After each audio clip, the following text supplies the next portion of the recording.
రెండు రష్యన్ చమురు కంపెనీలపై డొనాల్డ్ ట్రంప్ ఆంక్షలు విధించాడు. దీనిపై రష్యా అధ్యక్షుడు వ్లాదిమిర్ పుతిన్ ఆగ్రహం వ్యక్తం చేశాడు. ట్రంప్ సుంకాలు అర్థం పర్థం లేనివని పుతిన్ విమర్శించాడు. టొమాహాక్ మిస్సైళ్లు కీవ్ ఇస్తే పరిణామాలు తీవ్రంగా ఉంటాయని క్రెమ్లిన్ బాస్ వార్నింగ్ ఇచ్చాడు. ట్రంప్ నువ్వు అణ్వస్త్ర దేశంతో పెట్టుకుంటున్నావని పుతిన్ హెచ్చరించాడు. ట్రంప్ ఒత్తిడి తమ మీద ఏమాత్రం పనిచేయదని తేల్చేశాడు. ఒత్తిడిలో ఉన్నప్పుడు తాము నిర్ణయం తీసుకోమని రష్యా క్లారిటీ ఇచ్చింది. చమురు కంపెనీలపై ఆంక్షలతో రష్యాపై భారీ ప్రభావం పడుతుందా? ట్రంప్ ఆంక్షలతో పాశ్చాత్య దేశాలకు దెబ్బ తప్పదా? ట్రంప్ ఆంక్షలని పుతిన్ ఎలా తప్పించుకుంటాడు? Let's watch. ట్రంప్ ఆంక్షలను పుతిన్ ఎదుర్కొంటాడా? ట్రంప్ ఆంక్షలతో యూరప్కు సెగ తప్పదా? అమెరికా అధ్యక్షుడు నెక్స్ట్ టార్గెట్ ఏంటి? మనం 20వ శతాబ్దంలోకి తిరిగి వచ్చినట్టుగా అనిపిస్తోంది. అప్పట్లో కీలకమైన వనరుల కోసం ప్రపంచ శక్తులు పోరాడుతున్నాయి. ఆ వనరు ఏ చిప్స్, అరుదైన ఖనిజాలు అనుకుంటే పొరపాటే. అప్పట్లో చమురు కోసం అగ్రదేశాలు తీవ్రంగా శ్రమించే.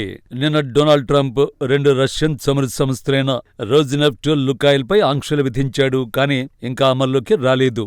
నేడు ట్రంప్ ఆంక్షలపై రష్యా అధ్యక్షుడు ఎదురుదాడికి దిగాడు. ట్రంప్ చర్యను అనామక చర్యగా వ్లాదిమిర్ పుతిన్ ఆరోపించాడు. ట్రంప్ చర్యలతో యుద్ధం మరింత తీవ్రమవుతుందని క్రెమ్లిన్ బాస్ ఆగ్రహం వ్యక్తం చేశాడు. అంతేకాదు పుతిన్ తన ధిక్కార స్వరాన్ని ప్రకటించాడు. ఒత్తిడితో తాము తల వంచేందుకు సిద్ధంగా లేమని పుతిన్ తేల్చేశాడు. ట్రంప్ చర్యలతో తమపై తీవ్ర ప్రభావం పడుతుందని పుతిన్ అంగీకరించాడు. కానీ ట్రంప్ ఆంక్షలతో తమ ఆర్థిక వ్యవస్థపై ఎలాంటి ప్రభావం పడదని క్రెమ్లిన్ స్పష్టం చేశాడు. ట్రంప్ చర్యలు కేవలం రష్యాపై ఒత్తిడి పెంచే వ్యూహమేనని వివరించాడు. ఆత్మగౌరవం ఉన్న ప్రజలు దేశం ఒత్తిడిలో ఎవరికీ తల వంచరని పుతిన్ వెల్లడించారు.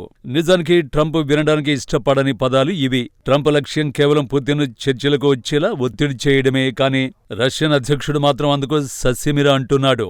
అమెరికా ఒత్తిడిలో తాను ఏ నిర్ణయం తీసుకోలేనని పుతిన్ చెప్పాడు. కానీ చర్చలకు మాత్రం పుతిన్ స్వాగతం పలికాడు. నిజానికి పుతిన్ మొదటించి చర్చలకు రెడీ అని చెబుతున్నాడు.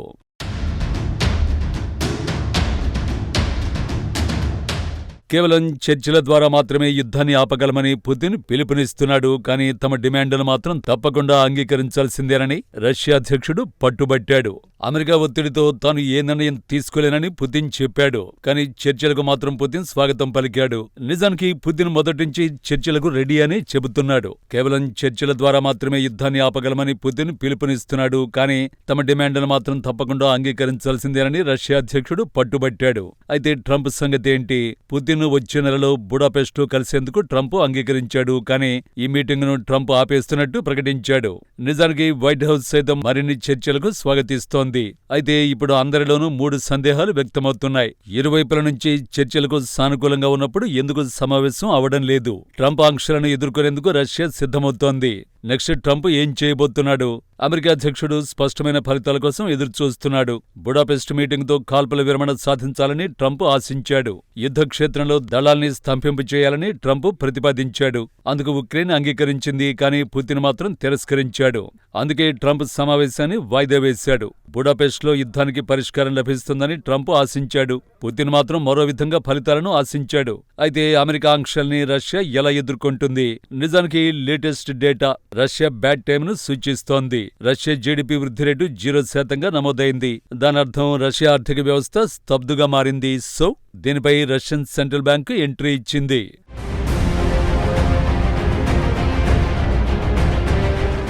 రష్యా సెంట్రల్ రుణాల వడ్డీలను 0.5% తగ్గించింది. ఈ వడ్డీ రేట్ల తగ్గింపుతో ఆర్థిక వ్యవస్థ పుంజుకుంటుందని మాస్కో ఆశిస్తోంది.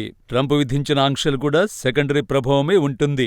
ఇండియా, బ్రెజిల్, చైనా దేశాలకు చెందిన బ్యాంకులు రష్యా చమురుకు నిధులు చెల్లిస్తే ఆ బ్యాంకులపై అమెరికా ఆంక్షలు విధిస్తుంది. ఇప్పుడు చైనా ఏం చేస్తుందో చూడండి. డ్రాగన్ ప్రభుత్వ రంగ సంస్థలన్నీ రష్యా చమురు కొనుగోళ్లను తగ్గించే. అంతేకాదు షాడో ట్యాంకర్ల చమురును కొనుగోలు చేయడం కూడా బీజింగ్ కంపెనీలు నిలిపేసే. ఎందుకంటే వాటిపై రింగ్ తరహా ఆంక్షలు ఉన్నాయి. రష్యన్ చమురు విక్రయదారులపై అమెరికా ఆంక్షలు విధించింది. రష్యా గ్యాస్పై యూరోపియన్ యూనియన్ ఆంక్షలు విధించింది. బ్రిటన్ మాత్రం షాడో ట్యాంకర్లపై ఆంక్షలు విధించింది. మొత్తంగా రష్యన్ విక్రయాలను పడగొట్టాలన్నదే పాశ్చాత్య దేశాల ప్లాన్. కానీ అలా చేస్తే తీవ్రమైన సమస్య ఉంది. రష్యా రోజుకు 40 నుంచి 50 లక్షల బ్యారెళ్ల చమురును ఉత్పత్తి చేస్తోంది. ఒకవేళ ఇప్పుడు ఈ చమురు ఆగిపోతే అంతర్జాతీయంగా ధరలు విపరీతంగా పెరుగుతాయి. ఈ వారం ఆ ప్రభావం కనిపించింది. వారం రోజుల్లోనే ఏకంగా బ్యారెల్ చమురు ధరలు 7% పెరిగాయి. ఒకవేళ చమురు ధరలు ఇదే రీతిలో పెరుగుతూ వెళ్తే ఏం జరుగుతుంది? ఆయా దేశాల ద్రవ్యోల్బణం కూడా విపరీతంగా పెరుగుతుంది. ఆ తర్వాత ప్రతి వస్తువు ధరలు ఆకాశాన్ని అంటుతాయి.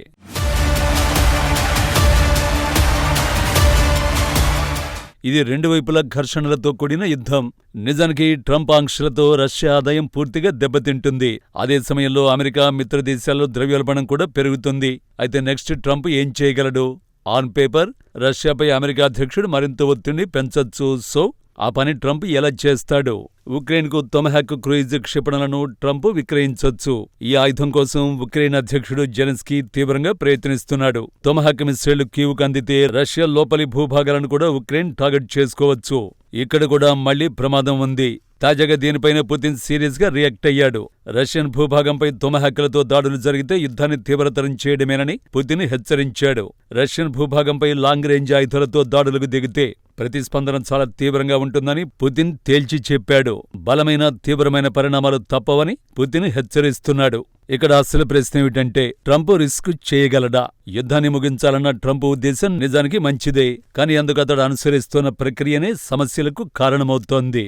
రెండు పార్టీలను ట్రంప్ సంతోషపరచాలని కోరుకుంటున్నాడు. రష్యా ఉక్రెయిన్ దేశాలకు ఆమోదయోగ్యమైన ఒప్పందాన్ని ట్రంప్ ఆశిస్తున్నాడు.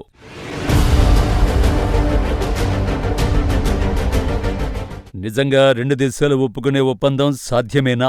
ఉక్రెయిన్ భూభాగంలో రష్యా 1/5 భూభాగాన్ని స్వాధీనం చేసుకుంది.